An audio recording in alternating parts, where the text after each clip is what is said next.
Les essentiels du bassin, comme chaque semaine depuis déjà quelques mois, Patrick. Hein, c'est vrai qu'on est partenaires ensemble avec les cinémas grand écran, La Thèse, Arcachon et les essentiels du bassin pour vous raconter les films à l'affiche, les festivals qui vont arriver avec Télérama, avec Ciné sans frontières, absolument. Exactement. Et puis les sorties. Et alors ce mercredi 8 janvier, il y a un film que beaucoup de personnes attendent, surtout les fans de Pedro Almodovar. Il s'agit de La Chambre d'à côté. La Chambre d'à côté, avec la charmante Julianne Moore. Oui, que vous affectionnez particulièrement, je crois. Hein. Oui, j'aime beaucoup cette actrice, effectivement. Et il y a également Tilda Swinton. Tilda Swinton, grande actrice également. Et John Turturro. Ouais, très beau casting. L'histoire, c'est du Almodovar. Hein. Faut essayer de comprendre entre les lignes, en fait. Hein. Oui. C'est l'histoire de jeunes femmes qui se sont connues, en fait, dans un magazine. Elles étaient journalistes. L'une après est devenue... reporter de guerre. Voilà, reporter de guerre. Et l'autre, romancière à succès. Elles vont se retrouver dans des circonstances assez...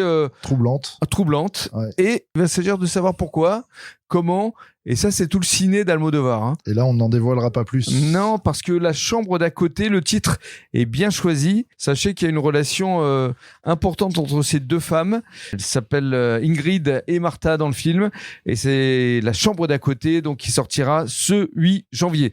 Dans un autre style, Criminal Squad 2.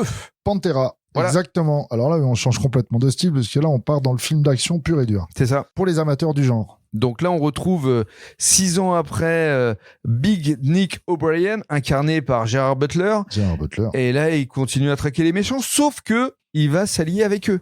Exactement. Et il y a 50 Cent dans le film également. Et oui, et là c'est toute la subtilité de ce film d'action réalisé par Christian Gudeguest. Est-ce qu'il va vraiment passer du côté obscur avec les méchants? Est-ce qu'il va revenir avec les gentils? C'est tout l'objet de ce film, Criminal Squad 2 Pantera. Et enfin, on va conclure avec La fille d'un grand amour. Alors là, on revient en France avec un casting qui réunit Isabelle Carré et François Damiens.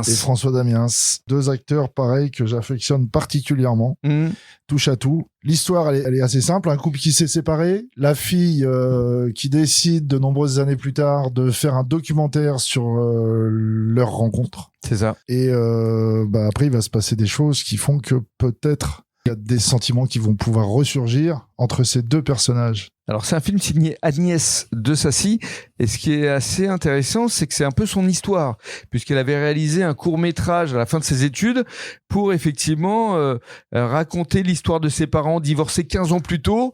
C'est la fille justement d'un grand amour, donc la fille s'appelle Cécile, incarnée par Claire Duburc, et le couple, donc les parents, c'est Isabelle Carré et François Damiens, comme vous l'avez dit Patrick. Donc c'est à découvrir donc à partir de ce 8 janvier ici au cinéma grand écran La Thèse et à Arcachon. Merci beaucoup Patrick. Et on en profite pour souhaiter à tous une très belle année. Mais évidemment, bonne année. Bonne année à tous.